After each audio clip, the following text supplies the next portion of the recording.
Stack Strategies founder and principal. All right, Mara, here we go. Let's paint by numbers. What is Trump's pathway to victory, and what's behind his strategy? I think for both of them, they need to focus on Pennsylvania. I think that's going to be one of the biggest states for either campaign really to win. But, both he and J.D. Vance have been out, different communities and throughout the Commonwealth of Pennsylvania. And his strategy between his campaign and what he personally is doing is very disjointed. And I think if they need to get him on board, because what the campaign is trying to do is point out, this new way forward for Kamala Harris, and pointing out that she's already there. She's currently vice president. And so she's been there for the last 3.5 years. But unfortunately, the president keeps going on tangents about airing his grievances about the past, talking about eating of pets, and he's not talking about the major issues and actually focusing on what the campaign would like him to focus on. And if he can get back on message, they may have a stronger position in places like Pennsylvania and in North Carolina and Georgia.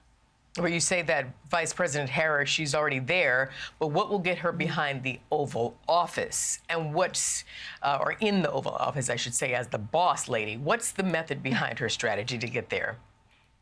Well, it's interesting. So in Pennsylvania, but before the debate, they put up these ads that I think really spoke to people in Philadelphia.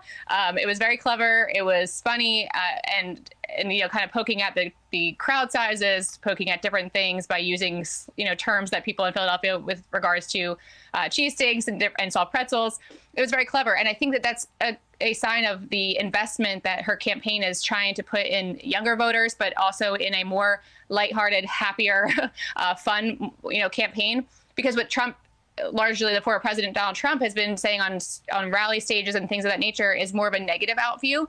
And so I think that the discrepancy there is going to bring in some voters, whereas some may just not want to show up. And I think for Kamala Harris and her campaign, the biggest thing she needs to do is galvanize people to come out and vote for her, who maybe aren't typically Democratic voters, maybe some of those moderate Republicans. And so that's the effort I think she's making in Michigan, Wisconsin, and Pennsylvania. But staying kind of steady is the best path forward, because if Donald Trump, again, continues to diverge with his campaign tactic and she can stay steady, she may skate through and win this thing. So based on what you said, it seems like you feel that at this point that Kamala Harris is better poised in this home stretch more than Donald Trump. But which candidate could face expected and unexpected headwinds over the next 51 days? It really becomes a matter of, can Kamala Harris stay the course and not, have any major gaffes? And I think that that's one of the things that we've seen, from the debate. I kind of get why I don't think either side really would want to have it, because there is a lot of risk involved by doing another debate. But for the Trump campaign, they saw that her numbers went up after the debate. And so for them, if they can, again, like I said, get him to stay on message and talk about the issues that actually matter to voters, but also to get those voters to come out for them. Because, again, I think that with Donald Trump, espousing different things and really going kind of to the far right and not honing in on the actual issues, it's isolating people and not really encouraging them to want to come out and vote. Because after a certain point, being told that everything is awful and that we're all going, just to no longer exist as a democracy if he's not president, we're hearing that from both sides. But I think with Trump, I don't say this to be cruel or any of that nature, but it's just like he is, it's getting old. And unfortunately, I don't think that people are, excited about voting if they're feeling like everything is going horribly.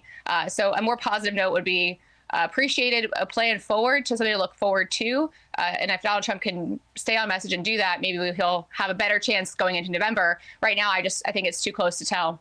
It really comes down to turnout. Turn out. And I think both sides are saying you got to turn out. Last question. Are you expecting an October surprise? I think that what we've learned this summer is that anything can happen. And I will not make any major guesses right now. But I, at this point, can't expect that things will be as they are right now, even a week from now. So, yes, I would plan for any and all things to happen in October. Anything could happen overnight at this rate. I mean, my goodness. Right. All right, Mara Gillespie, thank you so much.